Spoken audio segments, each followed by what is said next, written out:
En Contextos, la opinión de Gonzalo Javier Suárez Prado, experto en temas legislativos y director de Nuevos Paradigmas. Como siempre, Gonzalo, un gusto saludarte. ¿Cómo estás? Buenos días. Marcelo Manuel, buenos días a ustedes, a nuestros amigos en la radio en La Laguna, quienes nos siguen a través de redes sociales, de la aplicación de Noticieros Gremi, y por supuesto los que llegan tarde pero nunca faltan a través de la página de Facebook. Buenas tardes, buenas noches, muchachos, saben quiénes son y me da gusto que no dejan de estar al pendiente, ¿eh? Nunca a tiempo, pero nunca faltan. Y vámonos con las felicitaciones. Ahora son para mi querida Rayo Angulo, que cumplió años mi querida colega del ITAM, y a mi tío Salvador Prado, que aunque nos adelantamos un día, normalmente son a toro pasado, hoy vaya la felicitación porque está en proceso de recuperación de una cirugía que va bastante bien, afortunadamente, y pues aprovechamos para felicitarlo de una vez el día de hoy. Bueno, muy bien, ya sabes que nos unimos. Como dicen por aquí en el argot legislativo, para alusiones personales, la semana pasada generamos bastante polémica con el tema de que un sueldito de 90,000 pesos es bajo. Sí. Y me hicieron llegar varias menciones o comentarios y me pareció importante hacer un par de aclaraciones, ¿no? ¿Por qué decimos que es un sueldo relativamente bajo, aunque a más de uno no se lo merezca? Una razón muy sencilla, digamos. Cuando un abogado llega a ciertos niveles de poder modificar una ley o generar una discusión en torno a un caso muy importante, es decir, en algunos despachos privados, pueden estar en sueldos de entre 180 y 250,000 pesos. Entonces, ganar 90,000 para un abogado que esté en ese nivel es bastante, ¿no? Bastante bajo, pues. Y lo que decíamos, pues sí, lo ganan de otras maneras, con la presencia mediática, con tener suficiente poder para que los escuchen y no tanto para tener las responsabilidades, pero sí podrían estar ganando algunos de esos diputados de alto nivel bastante más en el sector privado, ¿no? De manera legal, válida, con sus honorarios, más allá de los negocios que tienen más de uno, que insisto, y ahorita platicaremos más de ello, los puede haber hasta millonarios por temas no vinculados a su labor legislativa, ¿no? Y me decían otro detalle que me hizo llegar un amigo del auditorio y tiene razón. Oye, es que son personas que pueden hacer o deshacer fortunas, permitir o no negocios, hacer que algo que hoy es un negocio muy pujante se pueda poner en problemas y se caiga, cambian una regulación y pueden destruir líneas completas, es decir, me hacían el comentario, tienen algo de sentido, que Toyota no cierra su línea de producción en Baja California por temas de los aranceles de Trump, por la competencia, o las bajas ventas, que la cierra porque están teniendo problemas de abasto de electricidad, ¿no? Que no tienen electricidad suficiente, que han tenido que parar un par de veces la línea porque hay apagones. Dice, no estábamos acostumbrados a eso y nuestras plantas de respaldo son para correr un par de horas, no un par de días. Entonces están teniendo problemas y por eso deciden mover esta línea que es tan exitosa, que crece más o menos, nos decían un amigo del auditorio, 10% de las ventas del modelo que se arma ahí en Estados Unidos, ¿no? Cada año. Entonces, no es algo menor y sí les preocupa el desabasto. Y eso pasó en parte porque los legisladores deciden cambiar las normas y hacer que sea el Estado el productor mayoritario de electricidad, ¿no? Por eso es que, sí. Gonzalo, pero es que hay que decirlo, bueno, esta es una versión, pero hay otras versiones de por qué dejó de producir específicamente ese modelo Toyota en Baja California. Y se habló desde un principio de una reestructuración global de la armadora. Sí, es correcto, Marcela, y por ejemplo es el caso con Nissan, ¿no? Que cierra su planta de Civac cerca de Cuernavaca, con más de 50 años de producción, y literalmente ahí sí la desmontan totalmente, ¿no? Llevar una parte de la producción a Aguascalientes y el resto se va, ¿no?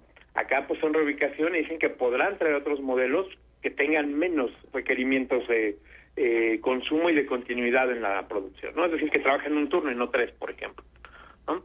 Pero sí, como bien dices, es una de las versiones y no hay que descartarla por este efecto que tienen las conductas de los legisladores, ¿no? Entonces, dada la importancia de los temas que pasan por ahí, pues quitarles el incentivo monetario sería una.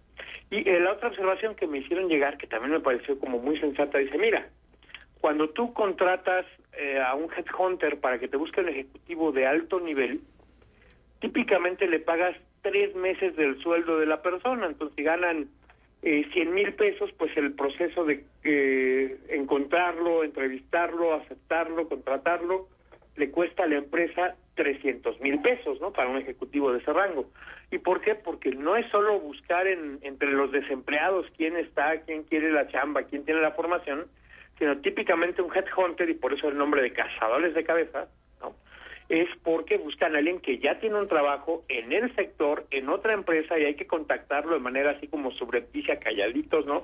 Que nadie se entere que lo quiero sacar de donde está para llevarme al otro lado, y por eso cobran lo que cobran, y además van garantizados. Si la persona no se queda al menos un año y o no entrega los resultados comprometidos, la empresa de cazatalentos regresa el dinero, ¿no? Entonces tengamos esta referencia: 3-1 cuesta contratar un empleado en el sector privado.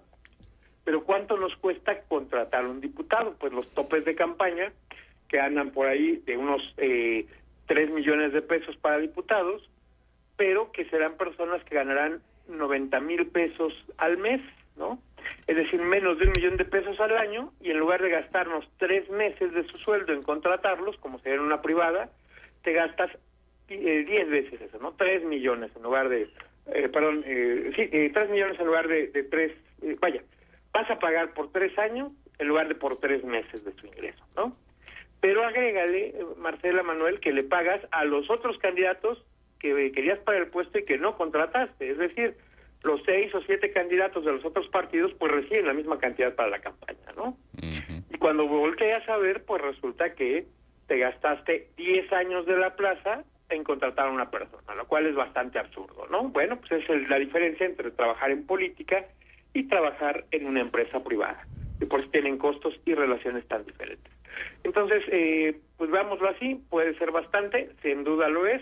Hay quien gana mucho más con algunos negocios privados o particulares, sí, también, pero por eso el sector público dicen, no te paga en dinero, te paga en satisfacciones, ¿no? Y en eso, pues sí, hay que reconocerlo. Cuando volteas y ves que algo que hiciste benefició a millones de personas y que además le costó poco dinero al gobierno porque lo hiciste bien o lo planteaste bien, dices, esta satisfacción no me la pagan con dinero. Por supuesto hay quien me diría, oye, pero debería estar ganando más en el sector privado que intentando hacer quijotadas en el sector público. Sí, puede ser, pero también, insisto, hay de todo, gente buena, muy dedicada, muy volcada, y que los ves que ahorita en vacaciones siguen trabajando con ahínco y tesón, y los hay que ni en periodo se presentan y que si están mentalmente ausentes, ¿no? Entonces sí, es un tema que hay que manejar con esta amplitud de criterio, ¿no? Que nos cuesta bastante más que un headhunter privado, que podrían ganar más en el sector privado, pero pues que reciben beneficios más allá del sueldo, que insisto, no es poco y que no todos lo merecen. Bueno, después de esta aclaración que vaya que nos costó, como bien decías, Marcela, despertó el auditorio la vez pasada, ¿no? Y que además a todo pasado nos estuvieron bombardeando con preguntas y comentarios después. Pues vámonos al tema que comentábamos hoy. Ya este domingo se nos acaba el Mundial de Fútbol, ya andamos con la cruda mundialista. Cabe destacar que como los ciclos de atención suelen poner los temas candentes, pues por supuesto el Mundial hace que no solo en México, en otras partes del mundo se evalúe qué pasó y qué sucedió. Ya decíamos la semana pasada que en el Congreso noruego detuvieron un debate que estaba bastante ríspido, pidiendo que remaran todos a favor de Noruega, hicieron la famosa porra vikinga en el hemiciclo parlamentario, y todos ahí con el ro, terminaron ya dejando de lado la pelea y siguiendo la discusión de una manera más civilizada.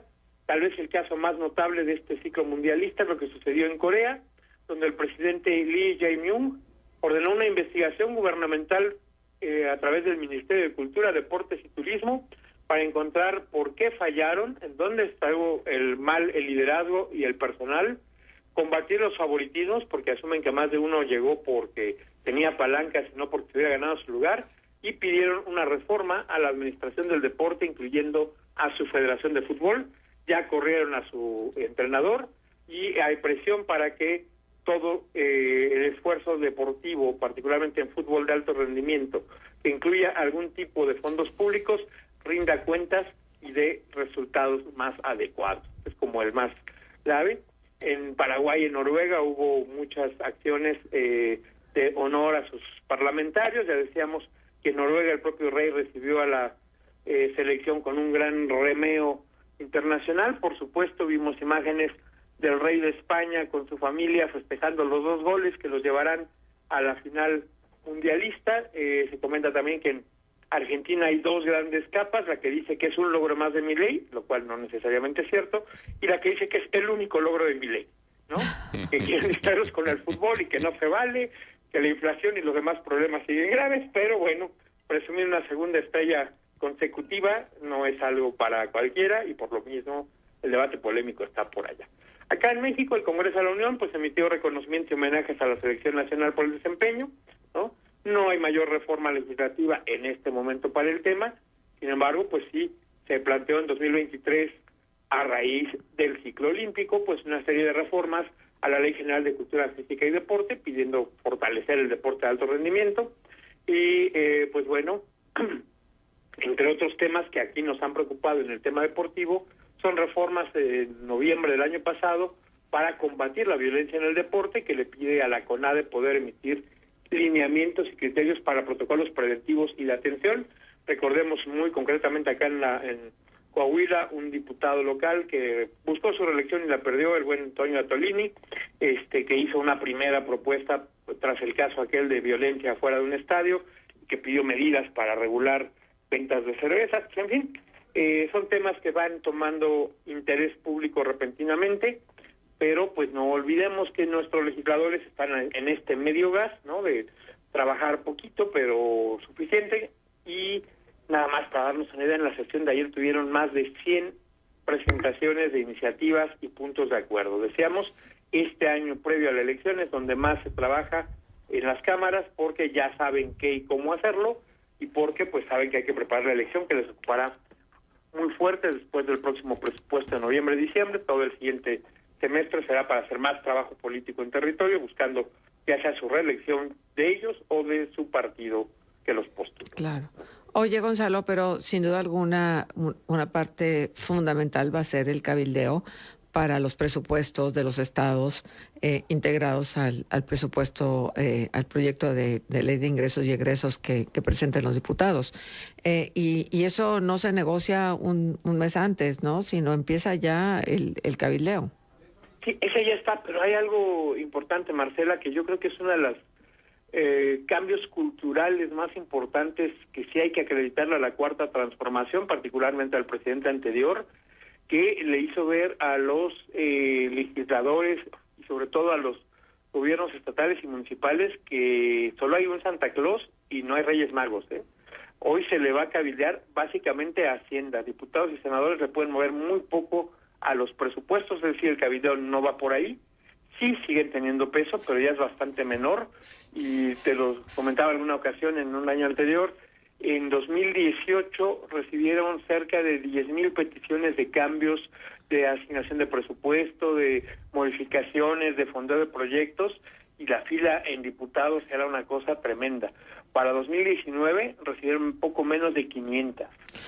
Es decir, o sea que hay que ir a la catedral, no hay que ir a las capillas. Hay que ir a la catedral, no a las capillitas, o pedir con Hacienda, no con diputados, y sí pueden estorbarte un poco, pero no pueden moverle gran cosa, ¿eh? Y ese fue un cambio cultural, no legal, que vaya que permeó. ¿Sabes por qué? Pero ¿es correcto?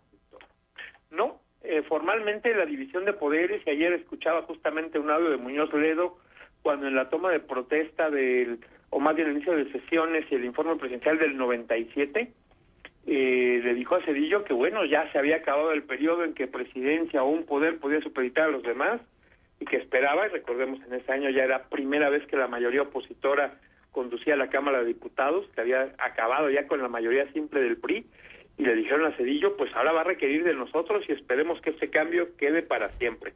O paradoja que fueron los mismos que lo propusieron los que lo perdieron, ¿no? Y sí, yo creo que deberías escucharlos a todos, y sí entiendes por qué de repente entran los nervios o las dudas, ¿no? Sí. Te digo, yo recuerdo en particular en este 2018 que se le había dado una propuesta de que cada diputado podía asignar hasta 40 millones de pesos, ya sea en su distrito o en proyectos que beneficiaran a su entidad, como sujeto a que pudieran probar el beneficio social y que no participaran en la asignación directa. Por supuesto no todos lo hicieron, ¿no? Algunos sí se pasaron, como decían por ahí, se vale ser trompudo pero no tan marrano, ¿no? O marrano pero no tan trompudo, ya ando con el refrán al revés, que sí decían, oye, se asignaron la lana a sus propias empresas y por supuesto se les rechazaron esos proyectos, ¿no? Qué vivos. Sí, claro, exacto. Oye, Gonzalo, y bueno, sobre el tema, esto de las iniciativas en materia de deporte, ¿cómo ves esto que propuso Movimiento Ciudadano, que ya se aprobó en comisiones, de incorporar los deportes digitales, los eSports, los videojuegos, que hay quienes no los consideran un deporte como tal, pero que se incorporen a la Ley de Cultura Física y Deporte?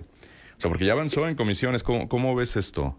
Mira, Manuel, Marcela, son temas que llaman la atención porque son muy especializados, que es conveniente regularlos, que también tienen una dificultad muy seria, que es que los temas van cambiando con demasiada rapidez. Es decir, el juego que hoy es estelar, en 3 meses ya no lo es y en 2 años ya no se juega, ¿no? Entonces, regular para algún juego en particular es complicado. El tema de los eSports es importante porque sí está trayendo mucha atención publicitaria y dado que no son medios tradicionales, puedes meter menciones comerciales, marcas de alcohol o cigarros en juegos enfocados a jóvenes que tienen una regulación muy severa en otros mercados, particularmente radio, televisión, en sponsorships de ciertos deportes. Recordemos que hace algunos años las 3 principales cigarreras patrocinaban equipos de Fórmula 1 y hoy pues no están presentes, ¿no? O algo que me llamó mucho la atención y que también se los quería comentar, esta visión de largo plazo. Ya en una valla publicitaria muy cerca del Ángel, en Paseo de la Reforma en Ciudad de México, una cervecera ya está anunciando a Rafa Márquez como el que nos va a hacer ganar la Copa Mundial del Centenario en 2030. Y dices, oye, lo acaban de nombrar, claro, dejen enfriar el golpe, todavía no tenemos campeón ahorita, y están apelando al y sí para dentro de 4 años. Tómenlo con calma, chicos, vámonos poco a poco. Y parte del tema es estas regulaciones propuestas. Yo creo que sí podrá avanzar, pero como las iniciativas de reforma de inteligencia artificial, que también hay ya un par muy avanzaditas, será difícil regular porque, insisto, esto cambia.